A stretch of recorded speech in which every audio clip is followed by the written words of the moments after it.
Okay, let's kick things off. Think about this. We live in an age where, for many of us, being online is just normal, right? Yeah, completely taken for granted sometimes. But the reality is there are still 2.6 billion people out there without reliable internet. It's a huge number. And mostly in these underserved, often rural areas, places where, the big traditional telecom companies, well, it's been tough for them. Exactly. Too expensive, maybe not enough potential customers per tower, that kind of thing. The old models just haven't cracked it everywhere. Right.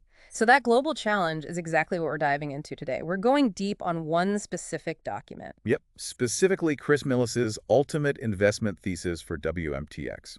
Our mission here is pretty straightforward. We're going to unpack this document, pull out the key insights, the facts presented, the arguments Chris makes about World Mobile, that's ticker WMTX. And this thesis, it presents World Mobile as, well, a telecoms company, obviously, but one with a really ambitious goal. You can say that again, connecting 1 billion users by 2030. And the method proposed in the document is where it gets interesting. It talks about leveraging a DePIN, Decentralized physical infrastructure network. using a sharing economy model. Yeah.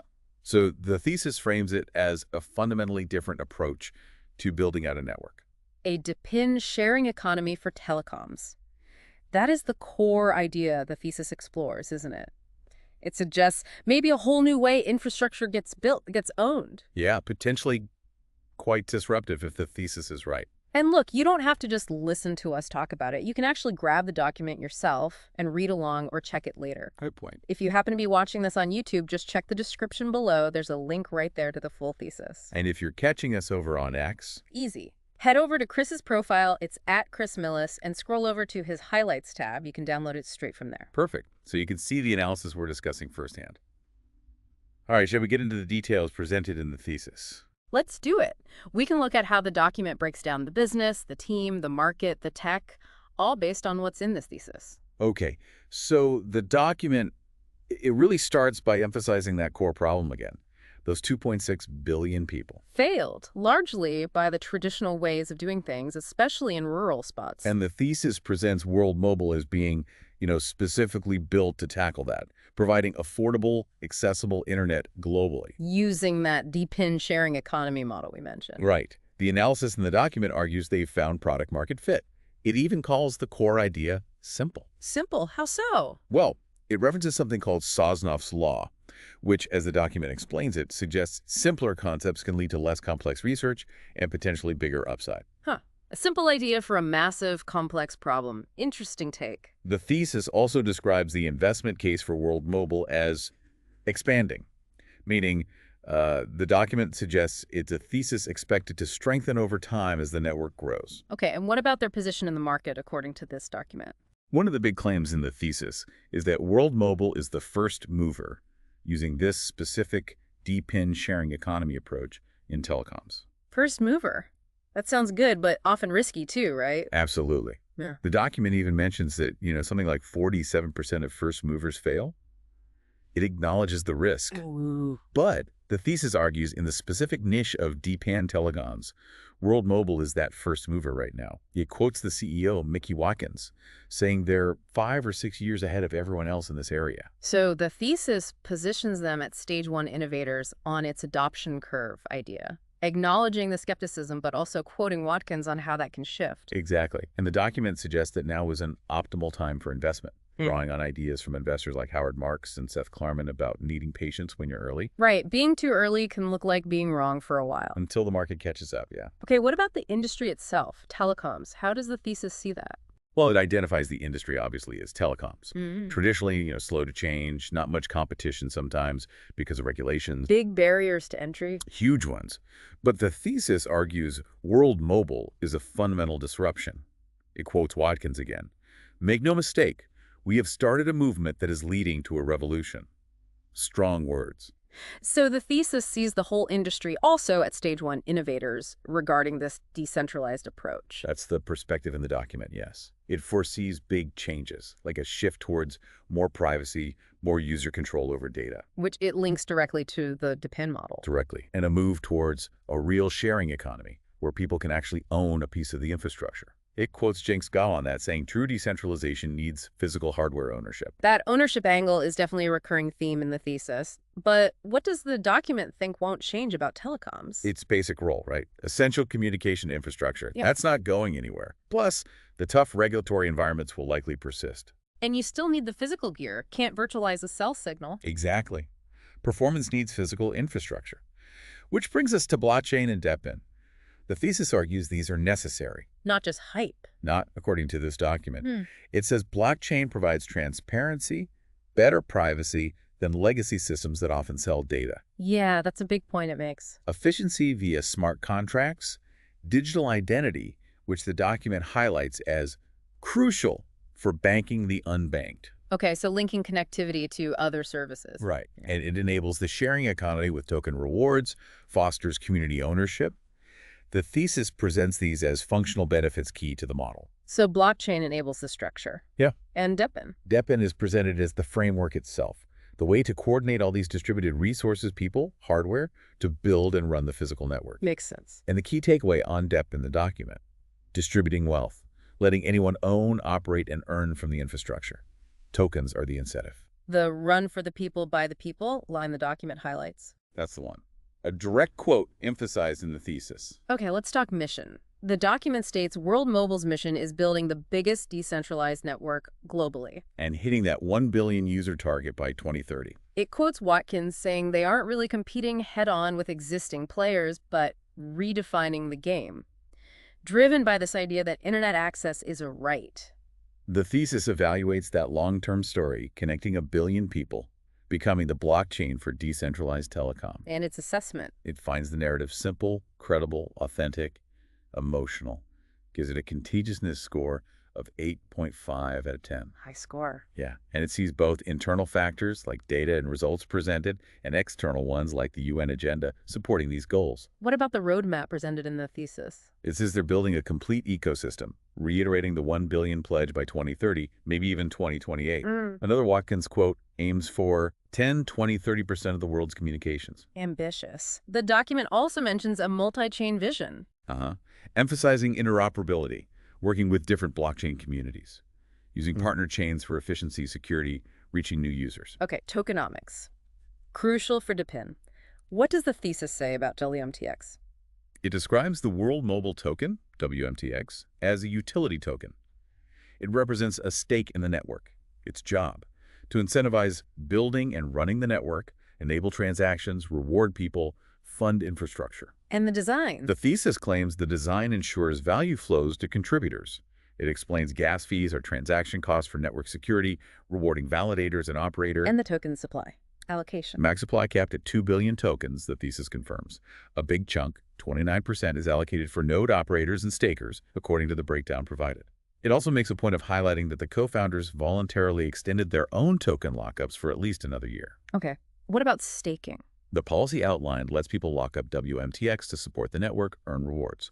The document argues this encourages holding the token, not just selling, which it suggests helps support the price. Right. Let's talk business model as laid out in the thesis, centered on the sharing economy. Absolutely. Customers pay for internet in their local currency like normal. Okay. Then World Mobile, according to the document, takes a specific slice of that revenue. 18% is the figure highlighted, and uses it to buy WMTX from the open market. Buying its own token back from the market. Exactly. And that WMTX is then distributed as rewards to the people running the air nodes, providing the connection, and the earth nodes, securing the blockchain. Ah, okay. So revenue gets converted to token rewards for the network participants. Precisely. The thesis calls this a flywheel effect, quoting at Mr. Telecoms. More users mean more revenue, which means more WMTX bought back, which potentially boosts the token price, making it more attractive to run nodes and contribute. So the incentive structure, as presented, directly rewards participation. Run an air node, provide connectivity, earn rewards in local currency, stake WMTX to an earth node, secure the network, earn rewards in WMTX. That's the model described. And that 18% revenue buyback is positioned as key to making it sustainable. What benefits does the thesis say World Mobile offers users? It lists quite a few. Privacy by design, with a built-in VPN. Unrivaled coverage through their hybrid network approach. Swap stop for SIM, swap fraud prevention, identity defender for encrypted storage, staking options, multi-SIM management. And it argues these services aren't likely to become commoditized soon. Unlikely in the short term, according to the thesis, yeah. Okay, competitive advantages. The moat. What does the document identify?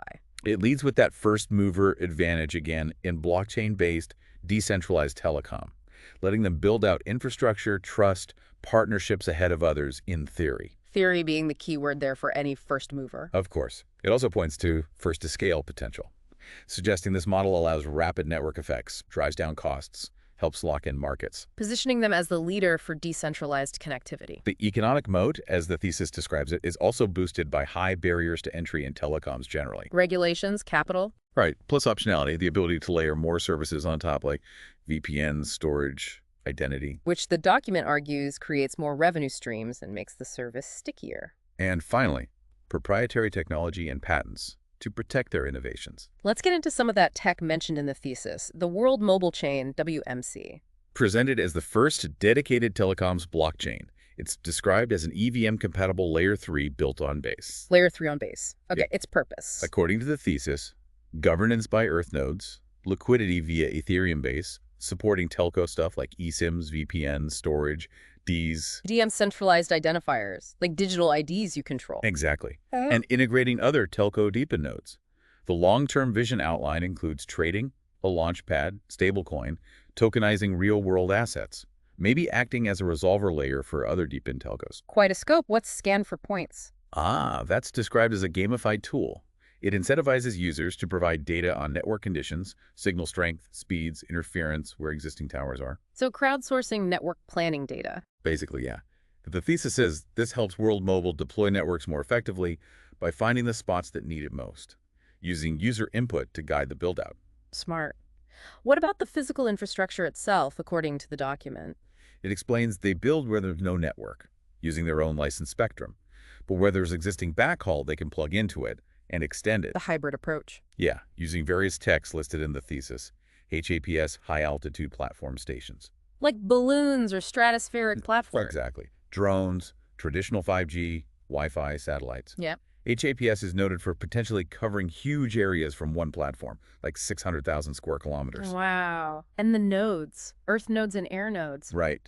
Earth nodes, as described, maintain the network integrity, security, handle transactions, the blockchain side. The brains, sort of. You could say that. Air nodes are the physical access points, the hotspots giving out internet, cellular, or Wi-Fi. The document notes they come at different price points to encourage more people to operate them. Those examples like Spark, Apex, Link, Portal, Titan, Aerostats for different situations. Making it accessible to be a mini operator. That's the idea presented. And then Ether nodes bridge to legacy networks. The translators. Yeah, connecting the World Mobile Chain to traditional telecom networks, handling traffic routing. The thesis says each country usually needs at least one, often for regulatory reasons. It also clarifies user roles. Hosts, operators, host operators. And mentions rewards tracking via an app. The thesis also looks further ahead. Satellites, airships. Yeah, long-term vision includes a satellite constellation and stratospheric airships. Mentions aerostats might eventually use hydrogen instead of helium. It suggests stratospheric tech and LEO satellites are a big part of telecom's future. Spectrum ownership. The thesis flags this as really important. Definitely. It states World Mobile owns licensed spectrum. Notes this makes them a full GSMA member and, significantly, the 52nd mobile network operator in the USA. An MNO, not just an MVNO renting spectrum. Correct. They also use CBRS, shared spectrum in the U.S. The thesis argues owning licensed spectrum gives them more control, better service quality potential, more revenue options, ways to expand WMTX utility, a competitive edge, and regulatory autonomy. Both Millis and Watkins are quoted emphasizing how crucial this is in the document. Yes. And membership in the Wi-Fi Alliance is also highlighted. Puts them alongside giants like Apple, AT&T. What does that give them, according to the thesis? Access to certifications like Wi-Fi certified, tech resources, a say in future Wi-Fi standards, partnership opportunities. The document frames it as adding credibility. Notes Wi-Fi certified Passpoint helps us secure roaming. eSIMs are mentioned too, digital SIMs. Right. The thesis quotes at Clover nodes, highlighting the benefits, flexibility, convenience, save space, dual SIMs easier, less plastic waste. Does the thesis touch on AI? It does. It suggests the decentralized structure might let World Mobile use AI in ways legacy networks can't. Such Predictive maintenance, network optimization, dynamic spectrum allocation, security enhancements, customer insights, antenna optimization. Even it mentions maybe decentralizing AI inference processing AI tasks locally on Earth nodes. creating new earning potential for node operator. Potentially, yeah. It also mentions next-generation fixed wireless access, NGFWA, as tech designed to improve high-speed wireless internet delivery. Partnerships seem key in the thesis strategy, too. Very much so. The document lists several. Vodacom in Africa for aerostats in Mozambique, GSMA, noting World Mobile as an award winner, WorldCall in Pakistan for network expansion, MAV100 in the U.S. for community networks, Conflux Network for blockchain infra in Asia, Africa, SCW for integrating ESMR node tech into platforms potentially reaching billions, IOG, the Cardano developer for blockchain support, and NodeLocker as an AirNode distributor. Okay, shifting perspective slightly. Mental models applied in the thesis. The main one highlighted is that flywheel concept we already discussed. User drive revenue, revenue drives token buybacks, token value potentially rises, incentivizing more participation. Like Uber or Airbnb scaling via shared resources. That's the parallel drawn in the document. And the most important KPI identified, daily active users, DAUs. Makes sense. What about market size estimates in the thesis? Big numbers. It cites a global telecom TAM projection of $2.65 trillion by 2030. Trillion with a T. Yep. And a global depend TAM estimated at $3.5 trillion by 2028, quoting Masari. So the thesis positions World Mobile at the intersection of two huge growing markets. Competition, how does the thesis address that? It argues World Mobile is clearly different. Claims they're the first real MNO using this decentralized sharing model with their own tech. Quote Watkins, "There's no one doing what World Mobile is doing right now." Who does it list as main competitors? AST Space Mobile, Dawn Internet, Helium Mobile, Starlink, XNet. Notes market share trend is TBD to be determined. But it also says World Mobile is complementary. Yeah, it argues it's designed to work with other networks. Specifically mentioning it can even use Starlink for backhaul. How does it compare World Mobile to Helium Mobile specifically? The thesis presents Helium Mobile as an MVNO renting access. World Mobile is an MNO owning its infrastructure. The document, quoting a WMTX lady, argues this makes World Mobile much more efficient. And Starlink, acknowledged as a major player. Definitely. But the thesis points to challenges for Starlink. High costs, deployment, operation, user service, and limited capacity per satellite. And the differentiator for World Mobile, according to the document. The decentralized sharing model again, plus the focus on user privacy and data control. And crucially, the thesis notes World Mobile can use Starlink for backhaul where needed, citing talks with SpaceX and World Mobile folks. So not necessarily direct competitors in all scenarios. Could be seen as complementary in some ways, based on the thesis. AST Space Mobile is also seen as a likely major player, building a space-based network. But again, the thesis highlights the decentralized model as World Mobile's key difference. And it bets on decentralization trends. It posits that if trends favor decentralization, user autonomy, privacy, then World Mobile is well-positioned compared to centralized players. Privacy comes up a lot in the thesis. It's presented as a core advantage, arguing World Mobile uses blockchain for privacy. Unlike traditional telcos, the document claims track and sell data. Strong claim. The thesis asserts there's transparent proof. World Mobile doesn't do that, aiming to protect user data and put profits and privacy back into the hands of the people. Quotes at Mr. Telecoms on big tech exploitation and the need for user-owned networks. Okay, opportunities listed in the thesis. Quite a few. Aligning with UN goals, universal market demand, potential viral scalability like Uber Airbnb, potential GSMA standardization, quoting at Woltian, you note on that. And the big one, the untapped user base. That 2.6 billion figure again. Linking internet access to GDP growth, recognizing it as a basic necessity per the UN. Other opportunities. Breaking down barriers with a Temen, radical affordability up to 12x cheaper is mentioned, tokenizing ownership, ultra efficiency via low-cost hardware-linked team, built-in community marketing, potentially resilient to crypto cycles. Dammon revenue being uncorrelated, according to Masari, is cited, and that optionality for more services.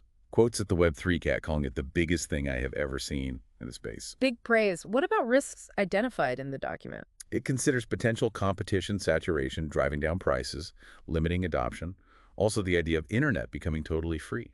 But it argues against that. Yeah, the thesis argues free internet is highly unlikely due to the massive ongoing costs of building, maintaining, innovating, and securing networks. Makes sense. What's the assessment of the team in the thesis? Very positive, described as knowledgeable, passionate, mission-driven, decades of telecom expertise. Notes it's founder-led, which the document says tends to perform better statistically. Key people highlighted. Mickey Watkins, the CEO, described as a seasoned telecom entrepreneur, founded Yallo, raised millions before, and James Tagg, co-founder and chief architect. Tag sounds like a heavy hitter based on the description. Yeah, the thesis credits him with pioneering work on touchscreen tech, eThims, founding TruePhone, the first mobile VoIP call, quantum antennas, over 200 patents, some related to blockchain and telco. So the thesis rates the team highly overall. Extremely. Gives them yes marks for trustworthy, knowledgeable, acting in community interest, detail-oriented, innovative, mission-driven, rational, candid,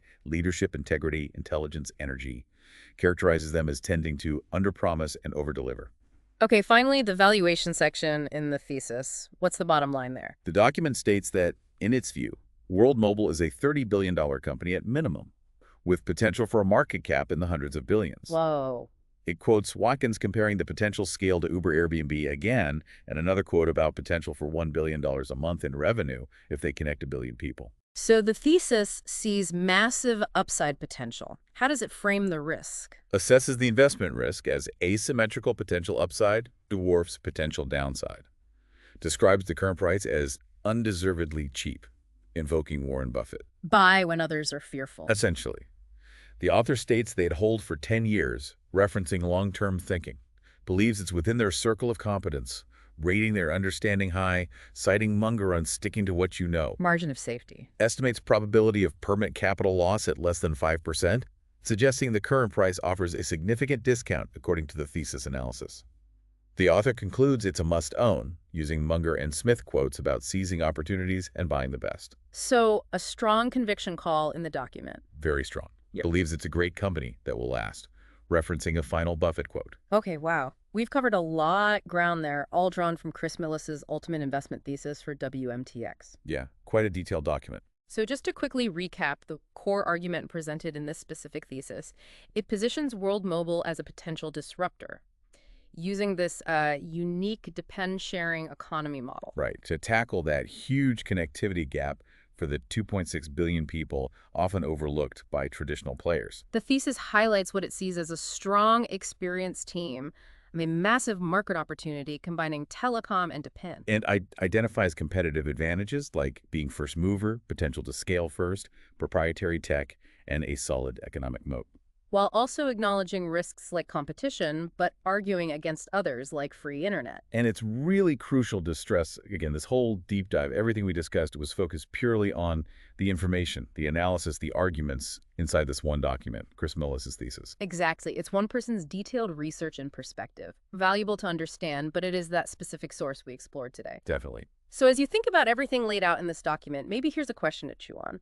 What would a future really look like if telecom infrastructure wasn't just owned by giant corporations, but was genuinely shared and run, as the thesis puts it, for the people by the people? What would that actually mean? Or, thinking about the ripple effects, if solving basic connectivity, which the document frames as fundamental, really could unlock other vital services, like banking, financial access, for potentially billions who are currently excluded. Yeah, what other doors might that open? These are the kinds of bigger questions that bubble up when you consider a model like the one detailed in this thesis. Food for thought, for sure. And again, if you want to dig into the document yourself, form your own view based on the source. Remember, YouTube viewers, check the description for the link. And X users, head to @ChrisMillis, find the Highlights tab.